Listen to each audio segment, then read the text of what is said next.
I haven't slept properly in 10 years. People think insomnia is about tossing and turning, counting sheep, staring at the ceiling. But real insomnia, the kind that carves hollows under your eyes and makes your hands shake when you pour morning coffee, that's about fear. Fear of the moment your guard drops and the memories come flooding back. Fear of seeing his face in your dreams, frozen in that expression of betrayal, mouth open, eyes wide, as the police dragged him away in handcuffs. My name is David Chen, and I destroyed my brother's life to save my own. And for 10 years, I told myself I had no choice. Let me take you back to before. Before the trial, before the accusations, before the night that split our family down the middle like an axe through rotted wood. Back when things were good, or at least when I thought they were. Marcus was 3 years older than me, and growing up, he was my entire world. Where I was cautious and overthinking, Marcus was bold, charismatic, the kind of person who walked into a room and changed its gravity. People orbited around him naturally.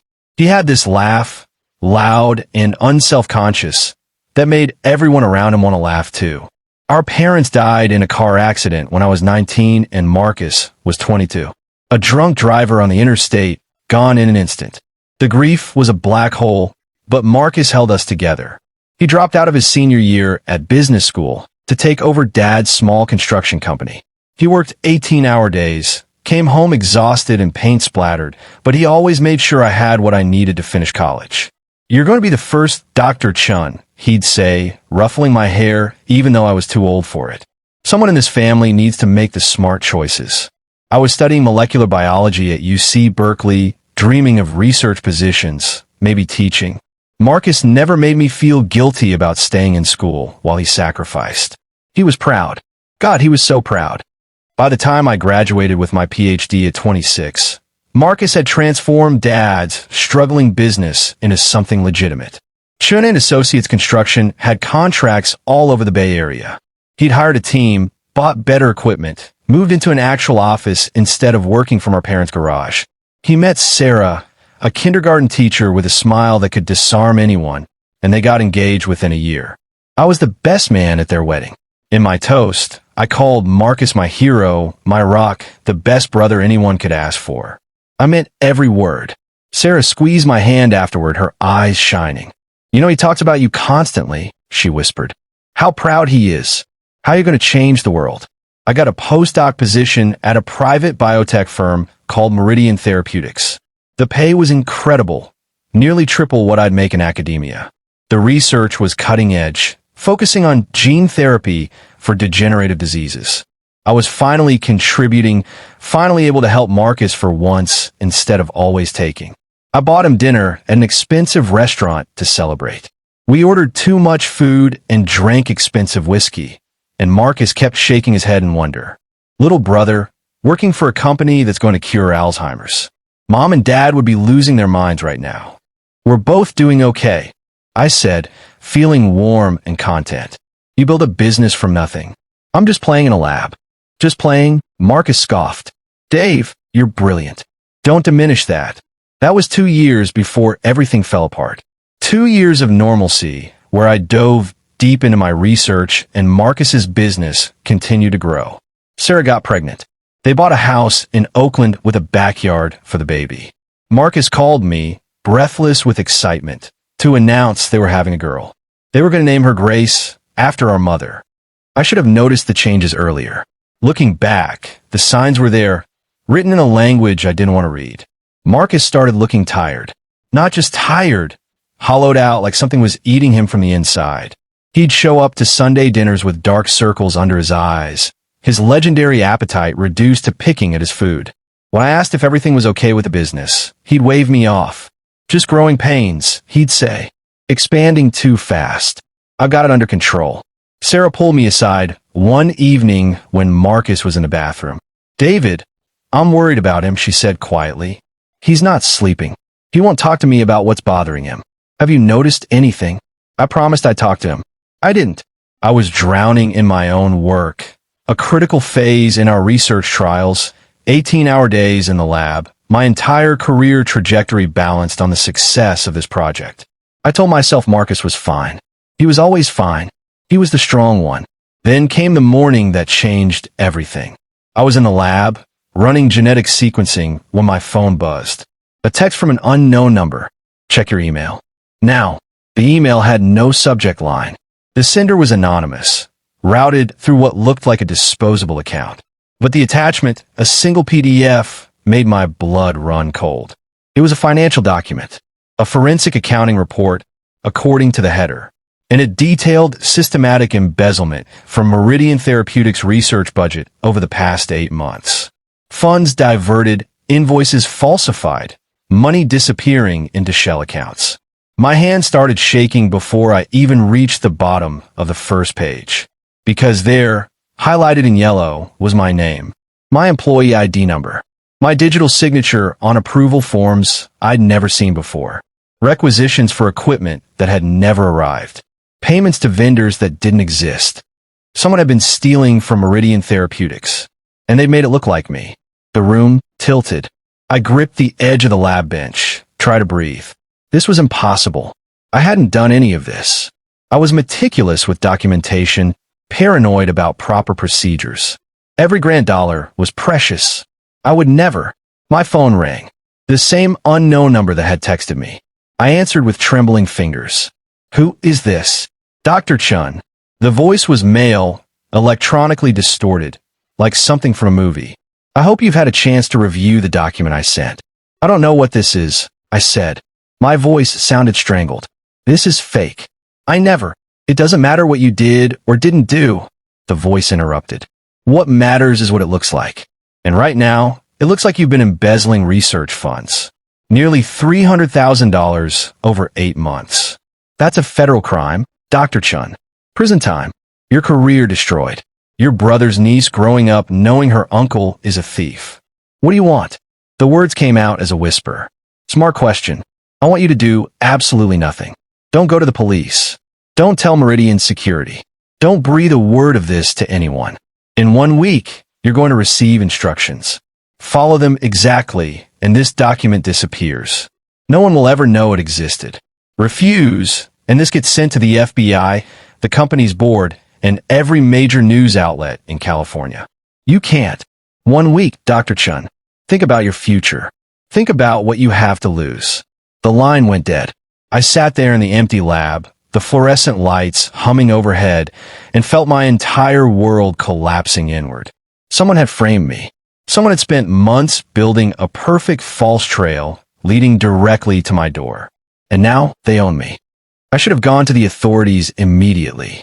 I should have contacted Meridian's legal department, explained everything, let them investigate. An innocent person would have done that. But I wasn't thinking clearly. All I could see was the evidence, damning and detailed. My name on every document. My signature. My employee credentials used to approve fraudulent transactions. Would anyone believe me? Would it matter? Even if I was eventually cleared, the accusation alone would destroy my reputation. The biotech field was small, gossipy. An investigation would leak. My career would be over before I turned 30.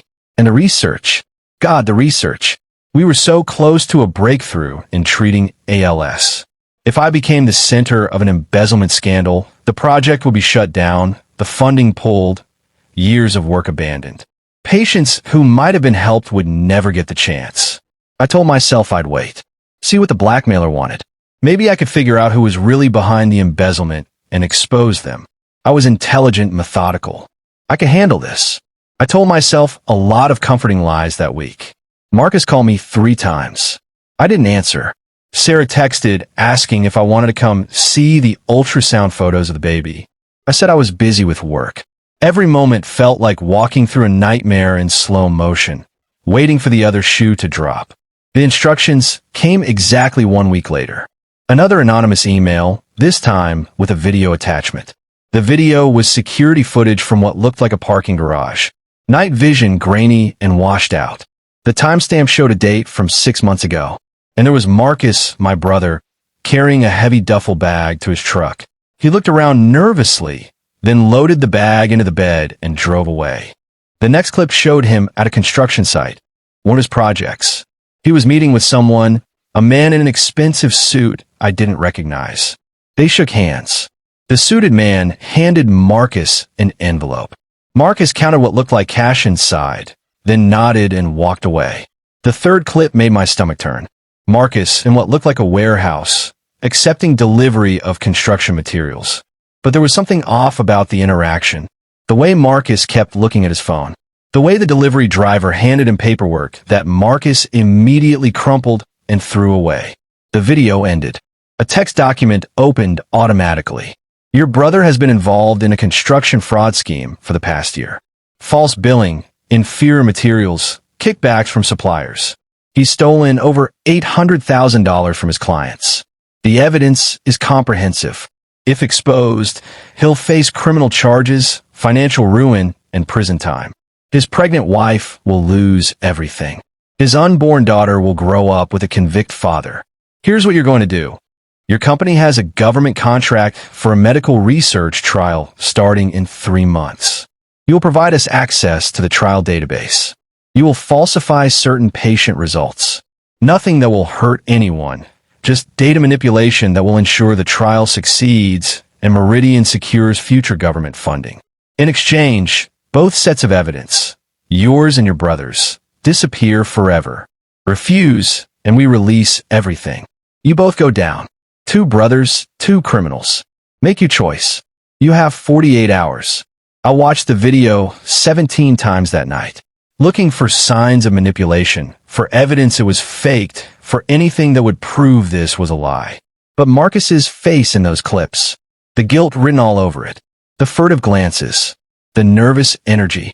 I'd seen that exact expression before years ago when he was 16 and had crashed Dad's car and tried to hide it. It was real. My brother, my hero, had been stealing from his clients, had been running a fraud scheme, and I've been too wrapped up in my own work to notice he was drowning. But there for a moment, I discovered the blackmail scheme. Therefore, I faced an impossible choice. But I realized my brother was guilty too. Therefore, everything became infinitely more complicated. I couldn't think straight, couldn't eat, couldn't sleep.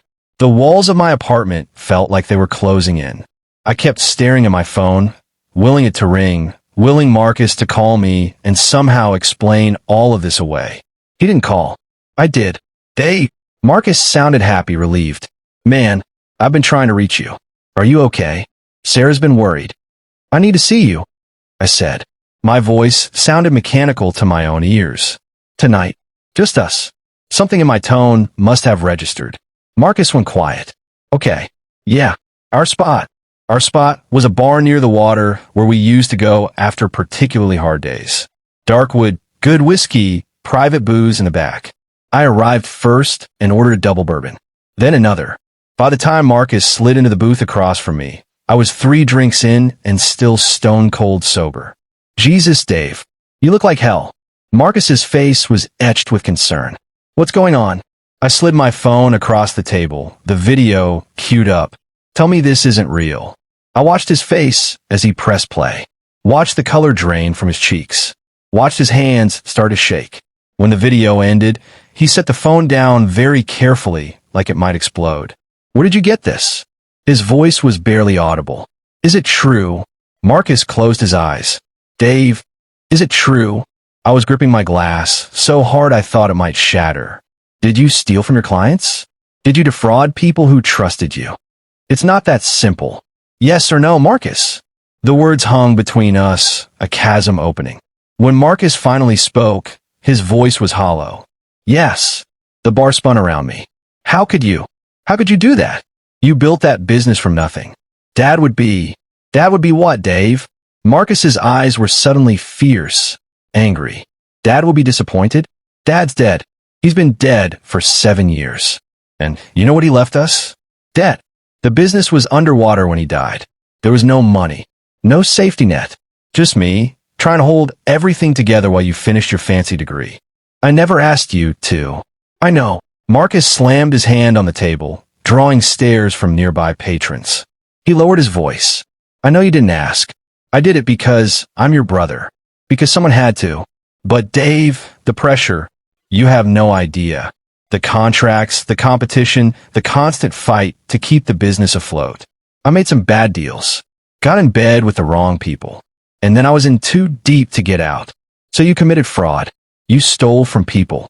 I was trying to survive. I have a baby on the way, Dave. A wife. Employees depending on me. I made mistakes, yes, but I was trying to fix it. I was going to make it right. When the word came out bitter. When were you going to make it right? Before or after you got caught? Marcus looked at me, and for the first time in my life, I saw him as something other than invincible. He looked small, scared, human. Why are you showing me this? He asked quietly. Who sent it to you? That's when I should have told him everything. Should have explained about my own blackmail, the evidence framing me, the impossible choice I was facing. We should have gone to the authorities together, faced it together, the way brothers are supposed to. But I didn't, because in that moment, looking at my brother's guilty face, a terrible thought crystallized in my mind. If Marcus was already guilty, if he was already going to face consequences, what difference would it make if those consequences came now versus later? The blackmailer had given me a way out. If I let Marcus take the fall, my evidence would disappear. I could walk away clean, continue my research, save my career. And Marcus was guilty anyway. He'd admitted it. Whatever happened to him, he brought on himself. It would almost be justice, wouldn't it? The thought made me sick, but I couldn't unknow it now that it had formed. Dave. Marcus was staring at me. Who sent you that video? What's going on? I opened my mouth, closed it. The next words out of my mouth would determine everything. I got an anonymous tip. I lied. Someone sent it to me. I think you need to turn yourself in, Marcus. Before this gets worse. Before they come for you. Turn myself in. Marcus looked panicked. Dave, I have a baby coming. Sarah doesn't know anything about this. If I go to prison, if you don't come forward, it'll be worse. You know that. At least if you cooperate, show remorse, maybe what? Maybe I'll only lose everything I've built? Maybe my daughter will only grow up visiting daddy in prison on weekends. Marcus's eyes were wild. You don't understand. These people I'm involved with, they're not just going to let me walk away. If I cooperate, what people? Marcus, what have you gotten into? But he was already standing, grabbing his jacket. I need to think. I need to figure this out. Marcus, wait. No, I'm sorry, Dave. I'm sorry I disappointed you. I'm sorry I'm not the hero you thought I was. His voice cracked. But I need to protect my family. You'd do the same if you were in my position. He walked out of the bar. I sat there, watching him go, and did nothing to stop him. That was the last normal conversation I ever had with my brother. I went home and stared at my computer screen for hours. The blackmailer's instructions glowed in the darkness. Falsify research data. Betray everything I believed in. Commit actual fraud to cover up fraud I didn't commit. Or let my brother face the consequences of his own actions. It shouldn't have been a hard choice. But in my mind, I kept trying to twist it into something righteous. Marcus was guilty. Marcus had admitted his crimes. Whatever happened to him was justice, wasn't it? And I was innocent. I was being framed. Didn't I deserve to protect myself? I typed out a response to the blackmailer. My hands were shaking so badly, I had to retype it 3 times. I can't do what you're asking. I won't falsify research data, but I won't stop you from releasing the information about my brother. Do what you need to do. I hit send before I could change my mind. Then I sat there in the darkness, waiting for my phone to ring, waiting for Marcus to call, to say he'd figure out a plan, waiting for someone to tell me I hadn't just made the worst decision of my life. The phone didn't ring. Instead, 12 hours later, I got a text from a number I didn't recognize. Check the news. I pulled up a local news website with numb fingers. The headline was already there. Prominent Bay Area contractor arrested in multi-million-dollar fraud scheme. And below it, Marcus's booking photo. His face shocked, pale, uncomprehending. He'd been arrested at his home at 6 a.m. Sarah, 8 months pregnant, had watched police search their house and take her husband away in handcuffs. The news article detailed the evidence. Emails, financial records, video, testimony. It was overwhelming, damning. Federal prosecutors were calling it one of the largest construction fraud cases in recent Bay Area history. My phone buzzed. Another message from the blackmailer. Your evidence has been deleted. You're welcome. Remember what you did the next time you think about playing hero. I barely made it to the bathroom before I vomited. The trial took 8 months. 8 months of watching my brother's life disintegrate in slow motion while I stood on the sidelines, silent and complicit. 8 months of avoiding Sarah's calls, of making excuses about why I couldn't visit, of reading news articles that detailed every humiliating aspect of Marcus's downfall. The evidence against him was perfect. Too perfect. I saw that now, with the clarity that comes from guilt. The same way my evidence had been constructed to look damning, Marcus's had been built to ensure conviction. But I couldn't say anything, couldn't come forward, because doing so would mean admitting my own involvement, my own choice. I'd made a deal with the devil, and the cost was my brother's freedom. Sarah tried to reach me constantly in those first weeks. Desperate messages. David, please. Marcus needs us. He needs his family. I don't know what happened between you two, but he's your brother. Please. I didn't respond. Couldn't. Every time I thought about facing her, I imagined her eyes when she learned the truth. I'd had a choice. That I could have saved Marcus and chose not to. The prosecution painted Marcus as a calculating criminal who defrauded hardworking people to fund an extravagant lifestyle. They brought in victims, families who'd paid for renovations that were never properly completed, using materials Marcus knew were substandard. An elderly couple whose kitchen renovation had caused structural damage that cost them their life savings to fix. A young family whose dream home had dangerous electrical work that could have killed their children. I watched Marcus shrink in the defendant's chair. Watched him age a decade in those 8 months. His lawyer tried to argue that Marcus had been coerced, that he was involved with dangerous people who'd threatened him. But without evidence, without names, it sounded like a desperate excuse. The jury deliberated for 6 hours. Guilty on all counts. 15 years in federal prison. His business liquidated to pay restitution. His assets seized. Sarah lost the house. She moved back in with her parents, gave birth to Grace alone while Marcus sat in a holding cell, and filed for divorce before Grace was 6 months old. I went to the sentencing hearing. Sat in the back row, hood pulled up, hiding. I needed to see his face when they took him away. Marcus's eyes swept the courtroom before the marshals let him out. For a moment, just a moment, his gaze landed on me, and I saw something there that made my blood run cold. He knew. Somehow he knew what I'd done, but he didn't say anything. Just looked at me with infinite sadness and let them take him away. I told myself it was over, that I could move forward, rebuild my life, try to make something meaningful out of the career I'd sacrificed everything to keep. I threw myself into my research with obsessive intensity, worked 80-hour weeks, published papers, built a reputation as brilliant but difficult, a workaholic who never socialized, never formed attachments. Meridian Therapeutics' trial succeeded. The government contract I'd been supposed to sabotage went forward without my interference, and the results were genuinely promising. We were making real progress toward ALS treatment. Lives were being saved. I told myself that mattered, that the good I was doing justified the cost. But I couldn't escape Marcus. His face haunted my dreams. Some nights I dreamed about the bar conversation, except this time I made a different choice. Some nights I dreamed about visiting him in prison, about confessing everything, about begging forgiveness. Some nights I dreamed about the blackmailer, and I'd wake up in a cold sweat, checking my phone for new messages, new threats, the other shoe finally dropping. Years passed. I dated briefly, never seriously.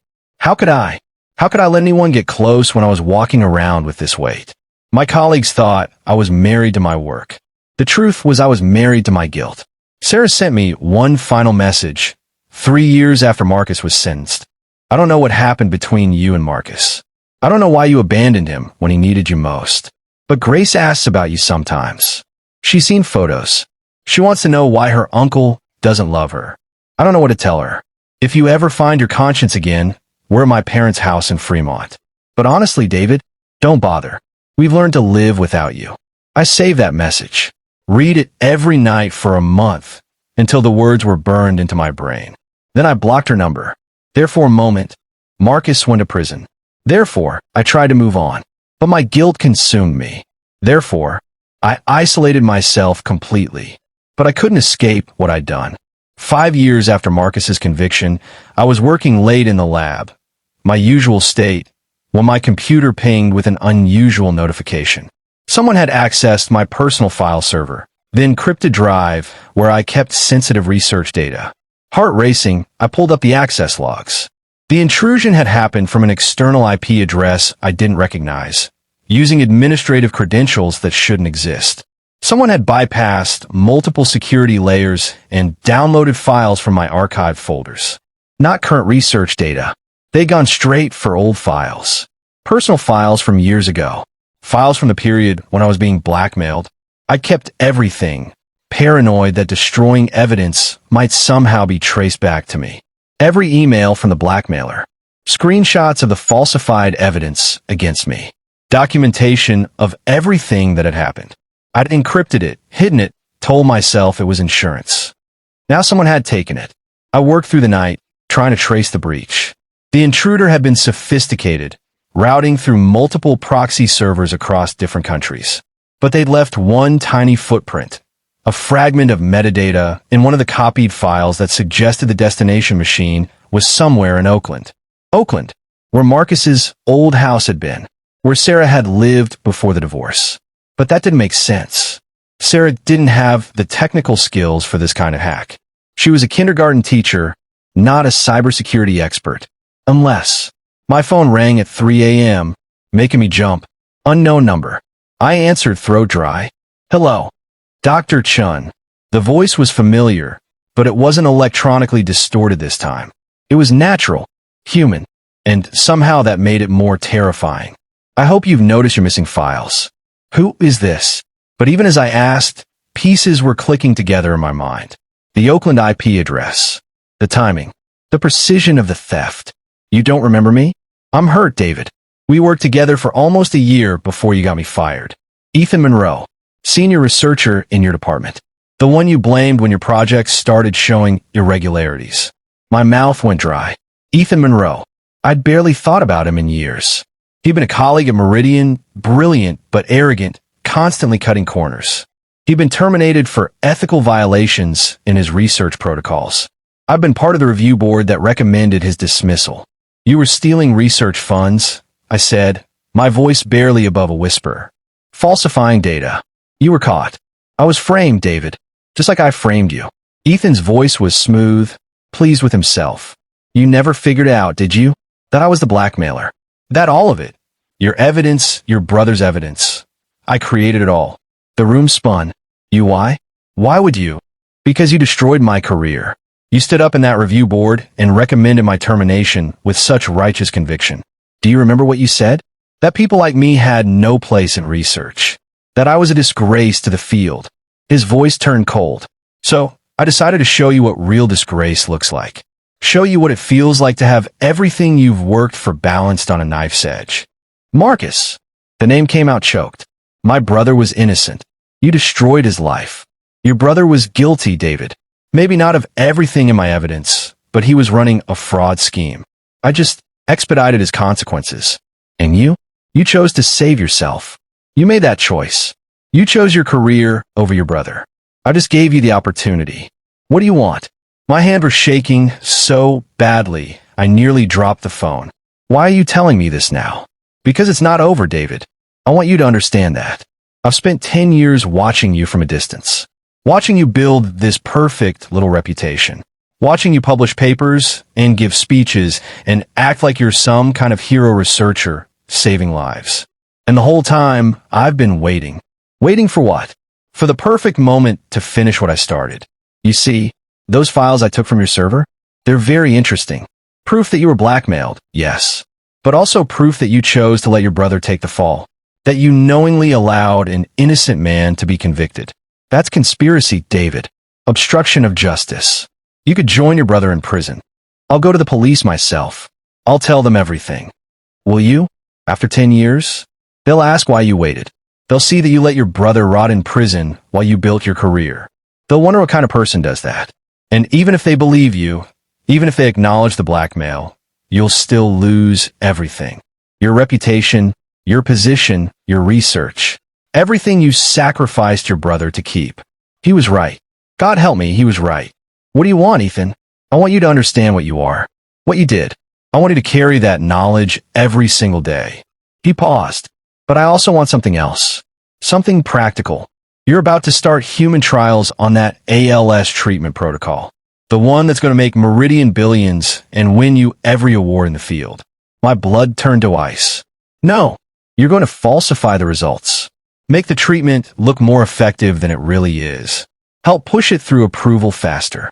That would hurt people. Patients would receive inadequate treatment, thinking it works better than. Yes, it would hurt people. Just like your choices hurt your brother. Just like they hurt his wife and daughter.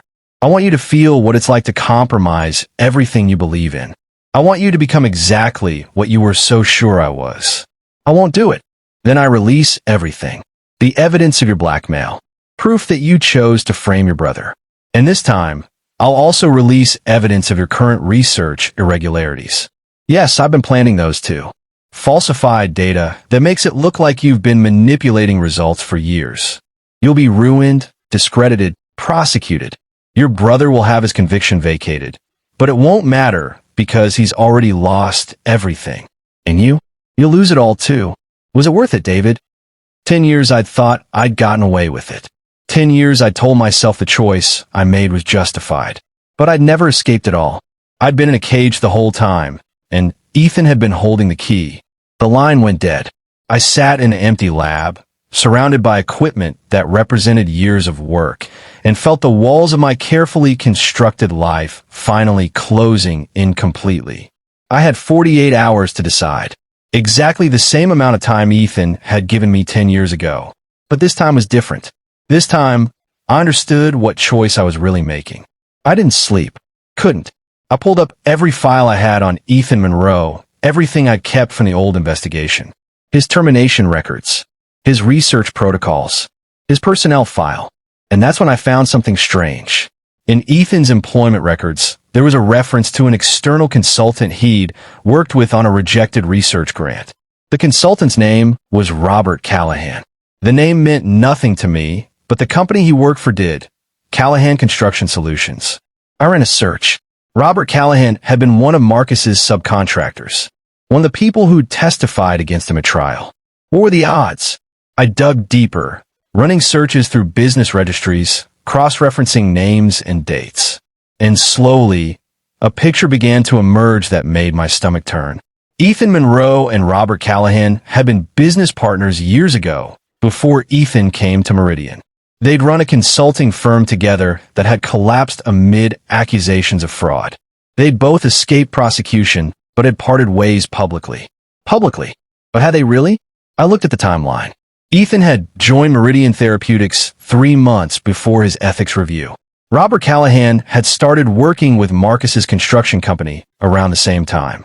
And the fraud scheme that had destroyed Marcus, reviewing the details now with fresh eyes, so many of the problematic transactions involved Callahan Construction Solutions. Oh God, they'd worked together. Ethan and Robert had planned this from the beginning. Not just to frame me, to frame Marcus too. They'd spent months setting up both of us, building perfect evidence, creating a scenario where I'd have to choose between my brother and myself. But why? What had Marcus done to deserve this? I called Sarah. After years of no contact, I called my former sister-in-law at 4 a.m. She answered on the 5th ring, voice thick with sleep. Who is this? Sarah, it's David. I know you don't want to hear from me. I know you have every reason to hang up. But I need to ask you something about Marcus. About before he was arrested. There was a long pause. When she spoke again, her voice was cold. You have a lot of nerve calling me. I know. Please, just answer one question. Did Marcus ever mention someone named Robert Callahan? Or Ethan Monroe? Another pause. Why? Please, Sarah. It's important. Marcus mentioned a Robert, one of his subcontractors. He said Robert was trying to get him involved in something shady. Some kind of material switching scheme. Marcus refused. Told him he'd report it if he didn't stop. Her voice was bitter. And then suddenly Marcus was the one arrested for fraud. Funny how that worked out, isn't it? My hand was shaking. What about Ethan Monroe? I don't know that name. Why are you asking me this, David? Why now, after all these years? I think Marcus was set up. I think I know who did it. And I think I can prove it. You think? Sarah's voice rose. You think my ex-husband, who's been in prison for 10 years, who missed his daughter's entire childhood, who lost everything, you think you can prove he was set up? Where were you 10 years ago when this might have mattered? I know. I'm sorry. God, Sarah, I'm so sorry. Sorry doesn't give Grace her father back. Sorry doesn't give me the last decade of my life back. Whatever guilt trip you're on, David, leave us out of it. She hung up. I sat there in the darkness, the pieces of the puzzle finally coming together. Ethan and Robert had targeted Marcus because Marcus had refused to participate in their fraud. They'd retaliated by destroying him, and they'd used me as the tool to do it, making me choose between my career and my brother's freedom, knowing I was too much of a coward to sacrifice myself. It had never been about the blackmail at Meridian. That was just collateral damage. The real target had always been Marcus, a good man who'd refused to be corrupted, who'd stood up to criminals even when he was desperate, and I'd let them destroy him. I discovered Ethan and Robert's conspiracy. Therefore, I had evidence to clear Marcus. But 10 years had passed, and irreversible damage was done. Therefore, I had to decide if redemption was even possible. I had 30 hours left before Ethan's deadline. 30 hours to decide whether to save myself again or finally do the right thing. I started making calls. First, to a lawyer I'd met at a conference years ago, someone who specialized in wrongful conviction cases. I explained everything, sent him the files I compiled. He listened in silence, then told me what I already knew. This is explosive. If you come forward with this, you'll be admitting to obstruction of justice. You'll face charges, prison time, possibly, and Marcus. His conviction would almost certainly be vacated. But Mr. Chen, I need to be clear. This doesn't undo the last 10 years. The damage is done. His business is gone. His marriage is over. His daughter grew up without him. You'll be giving him legal exoneration, not his life back. I know. Then you need to be very sure about this. Because once you start this process, there's no taking it back. I hung up and stared at my reflection in the darkened window. 30 years old, dark circles under my eyes, a face that looked older than it should. 10 years of guilt had carved lines into my features that no amount of sleep would erase. I thought about Marcus in prison. Wondered what he looked like now. If he still had that laugh. If his spirit was broken, or if somehow, impossibly, he'd found a way to endure. I thought about Grace, who'd be 9 years old now. Growing up believing her father was a criminal. Growing up without him. I thought about all the choices I'd made. The calculation that my research, my career, my contribution to medical science was worth more than one man's freedom. Even when that man was my brother. Even when he was innocent. Had I saved lives with my research? Yes. The ALS treatment protocols we developed were helping patients, giving them more time with their families, more quality of life. That was real. That mattered. But I'd built it all on a foundation of betrayal. Every paper I published, every life I helped save, was purchased with my brother's freedom. Could I live with that calculus? More importantly, could I let it continue? I made my decision at dawn. I went to the FBI field office and asked to speak to someone about a wrongful conviction case. They took me to a small interview room where two agents, a woman in her 40s named Chen, no relation, and a younger man named Martinez, listened as I explained everything. I showed them the files, the original blackmail evidence, the research I'd done on Ethan Monroe and Robert Callahan, the timeline that showed their conspiracy, my own communications with Ethan, including the recent threat. So you're confessing to obstruction of justice, Agent Chen said, her face unreadable. You knowingly allowed your brother to be falsely convicted. Yes. And you waited 10 years to come forward. Yes. Why now? I thought about this question all night. The easy answer was that Ethan had forced my hand, that I was only doing this to avoid his blackmail. But that wasn't the whole truth. Because 10 years ago, I told myself I was making the smart choice, the rational choice, that my research was important enough to justify the cost. But I've been living in a prison too, one I built for myself out of guilt and rationalization. And I'm tired, Agent Chen. I'm tired of looking in the mirror and seeing a coward. I'm tired of every achievement feeling hollow because I know what it cost.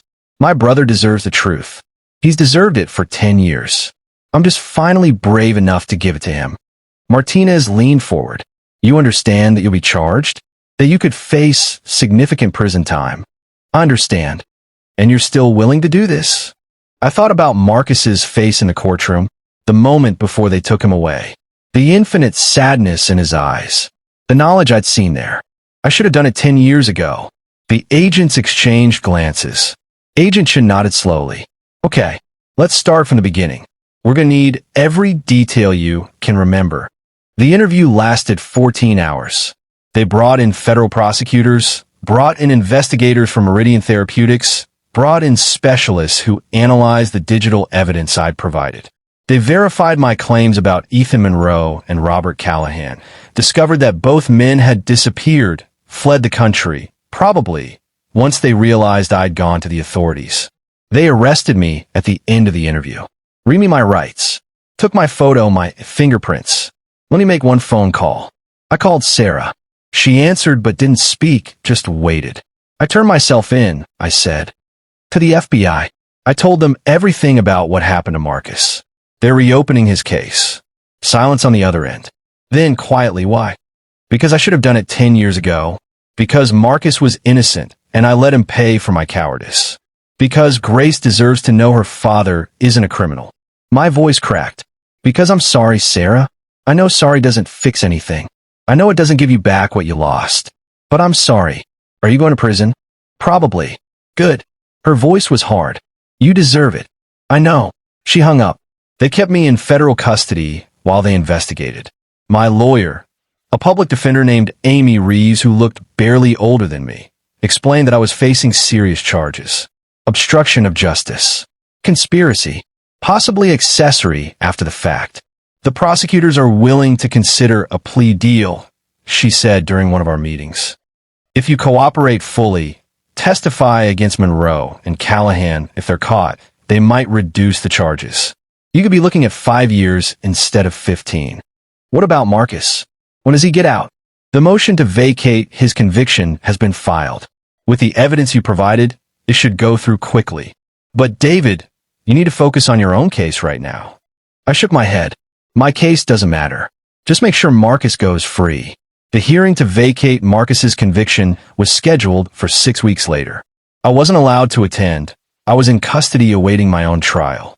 But Amy brought me the news afterward. "The judge vacated the conviction," she said. "All charges dismissed. Your brother is a free man." I closed my eyes. For the first time in 10 years, I felt something other than guilt. Not quite peace. I'd done too much damage for that. But something like the absence of weight. Like I'd been carrying a boulder and had finally been allowed to set it down. "Did he?" I couldn't finish the question. "Did he ask about you?" Amy's expression was gentle. "No, he didn't. Of course not. Why would he?" Marcus was free. After 10 years, he was finally free. But the cost had been everything. His business, his marriage, his daughter's childhood. And the brother he'd once called his hero was now the reason he'd lost it all. I'd saved him from prison, but I couldn't save him from the truth. My trial took place 4 months after Marcus's release. The media had gotten hold of the story, and it became a sensation. Scientist sacrificed his brother to save career. The brother who chose his research over his family. 10 years of lies. A family destroyed by ambition. They weren't wrong. I pled guilty to all charges. My lawyer advised against it, said we could argue coercion, diminished capacity, all sorts of defenses. But I didn't want defenses. I wanted accountability. The prosecution called witnesses. Former colleagues who testified about my character, my obsession with my work. Sarah took the stand and described in devastating detail what those 10 years had cost her and Grace. The way Grace had cried herself to sleep, asking why Daddy couldn't come home. The way Sarah had to work 3 jobs to make ends meet after losing the house. The way their entire community had turned against them, believing Marcus was a criminal. "David Chen destroyed my family," Sarah said, looking directly at me from the witness stand. "Not just Marcus. All of us. He had a choice, and he chose himself. And he did it so thoroughly, so completely, that even now, even with Marcus exonerated, we can't get back what we lost. The defense, what little there was, tried to paint me as a victim of circumstance, a man caught between impossible choices who'd made a mistake under duress. But I instructed Amy not to push too hard. This wasn't about minimizing my guilt. This was about finally owning it. The jury deliberated for 2 hours. Guilty on all counts. The sentencing hearing was 3 weeks later. This was where victim impact statements would be heard, where Marcus would have the opportunity to tell the court, and me, exactly what my betrayal had cost him. I'd been in custody for months now and hadn't seen my brother since before his original arrest. 10 years. A decade since we'd been in the same room. I'd imagined this moment countless times. What he'd look like, what he'd say, whether he'd even acknowledge my existence. The morning of the hearing, the marshals brought me into the courtroom in handcuffs. I scanned the gallery, looking for him. He was there, third row on the aisle, and the sight of him hit me like a physical blow. He looked older, harder. The boyish charisma that had once defined him was gone, replaced by something more weathered. Prison had carved lines into his face, turned his hair gray at the temples. But his eyes, when they met mine, were clear, focused, alive. Next to him sat a girl, 9 years old, with Sarah's eyes and Marcus's stubborn chin. Grace. He'd brought his daughter to see his brother sentenced. The judge called the court to order. The prosecution made their sentencing recommendation, 12 years. My lawyer argued for leniency, 5 years, with credit for time served in cooperation. The judge listened impassively. Then it was time for victim impact statements. Sarah went first. She spoke about the practical damages, the financial ruin, the loss of their home, the years of struggle. Then she spoke about the emotional cost. The way Grace had been bullied at school when kids found out about her father. The way Sarah had to explain to a 4-year-old why Daddy wasn't coming home. The way their marriage had crumbled under the weight of it all. I don't want revenge, Sarah said, her voice steady. I just want David to understand that choices have consequences. That you can't sacrifice other people's lives for your own convenience and call it a hard decision. That betrayal doesn't expire just because time passes.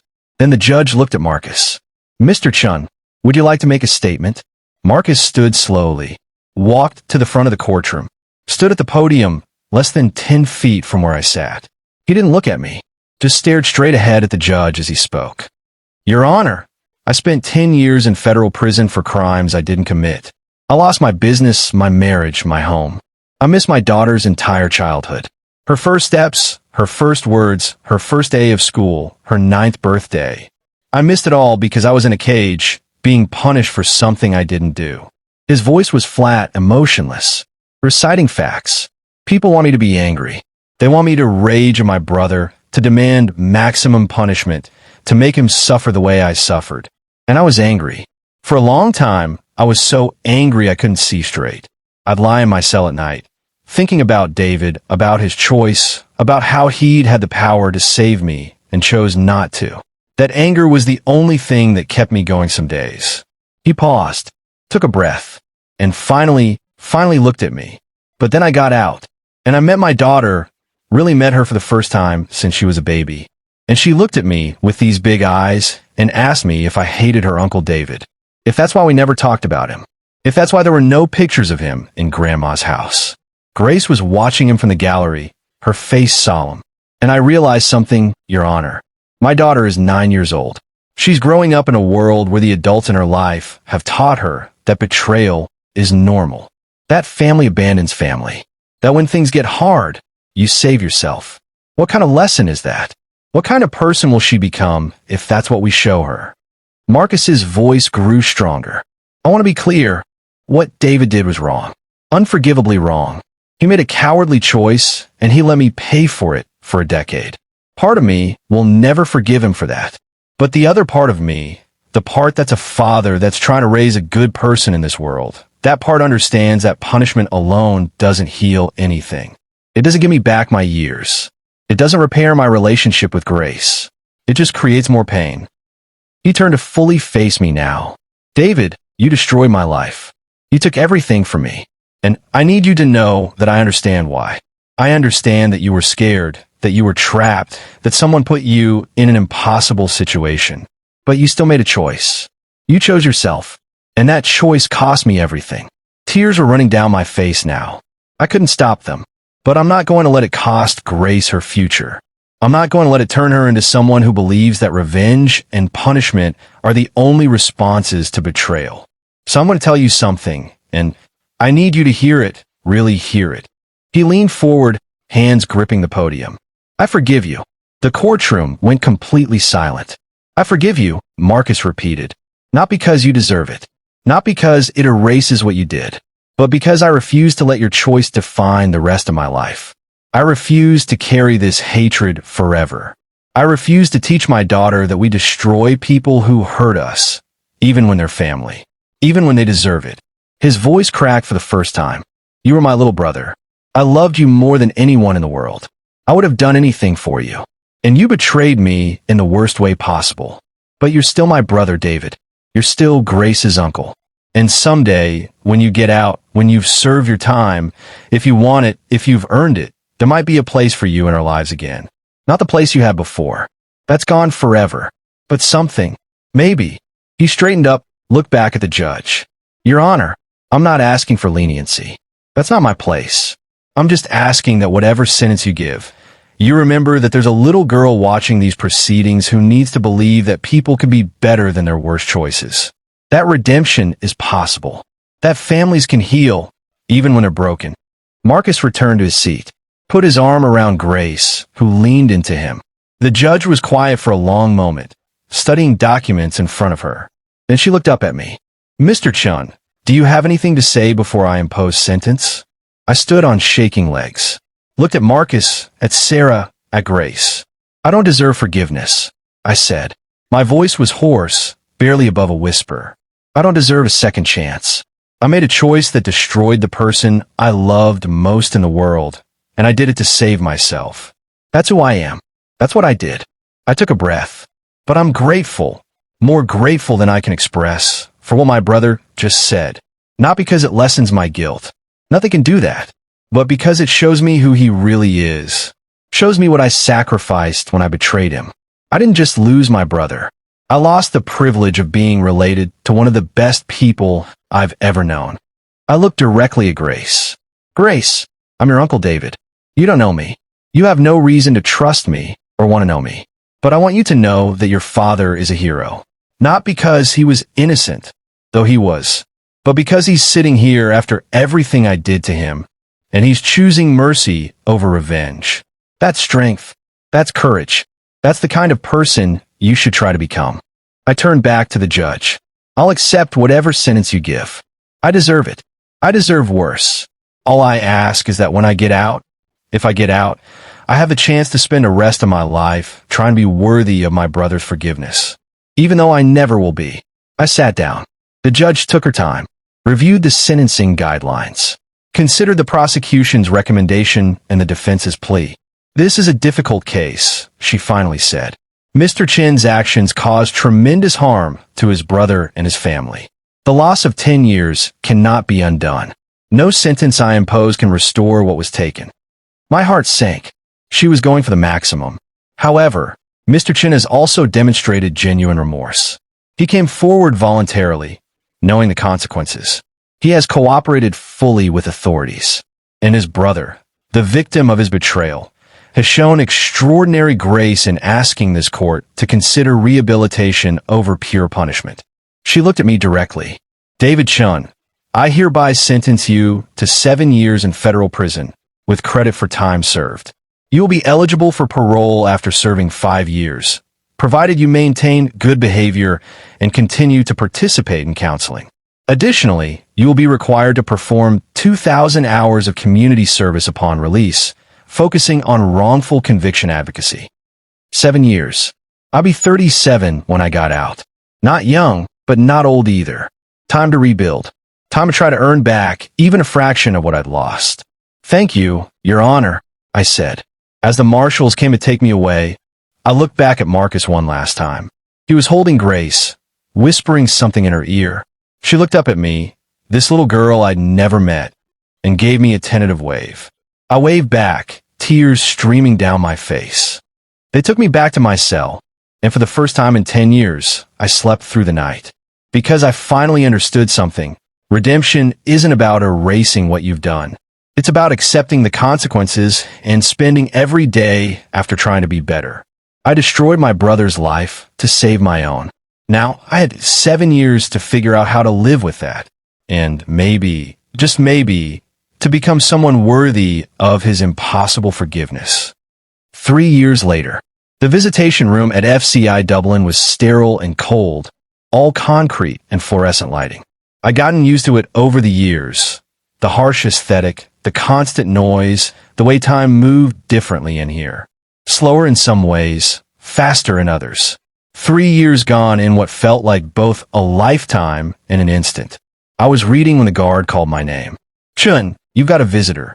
Visitors were rare for me. Amy came occasionally, updating me on appeals. There weren't any. I'd waive my rights and legal matters. A few former colleagues who'd somehow forgiven me enough to maintain contact. But mostly I was alone. I'd accepted that, which is why my heart nearly stopped when I saw who was waiting at the visitor's table. Marcus. He looked good, better than he had at my sentencing. He put on some healthy weight, let his hair grow out a bit. He was wearing a faded denim jacket and jeans, and when he saw me, he didn't smile, but he nodded. I sat down across from him, separated by the narrow table and an ocean of history. Hey, I said, eloquent as always. Hey. Marcus folded his hands on the table. Study me. You look like shit. A surprised laugh escaped me. Yeah, well, prison chic isn't really my style. Mine either. We sat in silence for a moment. The weight of 10 years in prison for him, 3 years for me, and all the years of betrayal between us hung in the air like smoke. Why are you here? I finally asked. You don't owe me anything, Marcus. You don't have to. Grace wanted me to come, he said simply. She's been asking about you. Wanted to know if her uncle was okay. If he had visitors. If he was lonely. My throat tightened. How is she? She's 12 now. Starting middle school. She's smart as hell. Gets that from her mom. Stubborn as hell too. Gets that from both of us. A ghost of a smile. She's doing okay, considering everything. We're doing okay. I'm glad. Sarah and I are talking again. Not getting back together. That ship sailed. But we're being civilized. Co-parenting. It's better for Grace. That's good. That's really good. Marcus leaned forward slightly. I got a job. Construction supervisor for a nonprofit that builds affordable housing. It's not running my own company, but it's honest work. Helping people. It feels right. You always were good at that. Helping people. Yeah, well, he looked down at his hands. I had to learn how to help myself first. Therapy. Lots of therapy. Learning how to be angry without letting it destroy me. Learning how to forgive without being a pushover. It's been a process. Marcus, let me finish. His voice was firm, but not unkind. I came here to tell you something. I meant what I said at your sentencing. About forgiveness. But I need you to understand what that means. I nodded, waiting. Forgiving you doesn't mean I'm okay with what you did. It doesn't mean we're brothers again the way we were. That David and that Marcus, they're gone. They died the night you chose your career over my freedom. You understand that? Yes. Good. Because Grace is growing up, and she's going to start asking harder questions. About family, about loyalty, about what it means when people hurt you. And I need to be able to give her answers that aren't just people are terrible or never trust anyone. He met my eyes. You've got 4 more years in here. When you get out, if you want to be part of our lives, part of Grace's life, you're going to have to earn it. Every single day, you're going to have to show up, be consistent, prove that you're not going to run when things get hard. Can you do that? I don't know. I said honestly. I want to. God, Marcus, I want to. But I don't know if I'm capable of being who you need me to be. Then figure it out. Use these 4 years to figure it out. Because you get one chance with Grace. Just one. If you screw it up, if you let her down, that's it. We're done. For good. I understand. Marcus stood up, pulled something from his pocket, a photo. He slid it across the table. It was Grace, grinning at the camera, holding a trophy. Soccer looked like. She won MVP of her league this year. Marcus said proudly. Kid's got her old man's competitive streak. She wanted you to have this. Said everyone should have someone cheering for them. I picked up the photo with trembling hands. stare at this girl who was my niece, my brother's daughter, a person I barely knew, but who somehow, impossibly, was giving me a chance. "Thank you," I whispered. "Don't thank me. Thank Grace." And David, he paused at the door, looked back. "Don't waste this. Don't waste these years feeling sorry for yourself. Use them. Become someone worth knowing. Become someone she can be proud to call her uncle." "I will. I promise." Promises are easy. Actions matter. He left. I sat there for a long time after, holding Grace's photo, thinking about second chances and redemption and whether people could really change. I thought about the choices I'd made, the cowardice, the betrayal, the calculated decision to value my career over my brother's life. I thought about Ethan Monroe and Robert Callahan, still at large somewhere in the world, living free while Marcus and I both served time in different ways. But mostly I thought about what Marcus had said. Actions matter. He was right. Of course he was right. He'd always been the wise one, the one who understood what mattered. And what mattered now wasn't my guilt or my regrets or my elaborate justifications. What mattered was what I did next. I had 4 years to figure out how to be better. For years to read, to learn, to work on myself in therapy, to understand why I'd made the choices I made and how to never make them again. For years to prepare to be worthy of a 12-year-old girl's faith in me. It wouldn't be enough. A lifetime wouldn't be enough to make up for what I'd done. But it was a start. I looked at Grace's photo one more time, then tucked it carefully into my shirt pocket, right over my heart. "Okay, kid," I whispered. "Let's see if your uncle can figure out how to be a better person. For you. For your dad. For me." The guard called for me to return to my cell. I stood up, straightened my shoulders, and walked back through the locked doors. Behind me, 10 years of betrayal, 3 years of punishment, and a lifetime of guilt. Ahead of me, for more years in here, and then the hardest work of all, learning how to live with what I'd done and somehow, impossibly building something good from the ruins. I ruined my brother's life to save my own. 10 years later, he came to my door with a secret. The secret was forgiveness. The secret was mercy. The secret was that even broken things can be repaired, not back to what they were, but into something new, something honest, something real. The secret was that redemption isn't about erasing your sins. It's about carrying them forward and trying every single day to be worthy of the people who loved you enough to let you try. I had 4 years to learn how to carry that weight. I wasn't going to waste a single day. Did you like my story? And which city are you listening from? Let's meet in the comments. If you like the story, you can support me by sending super thanks so I can keep bringing more stories like this. Thank you so much for your sweet support. I'm looking forward to your comments on the story. There's so much more on my channel. Don't forget to subscribe. See you in the next live story. With love and respect.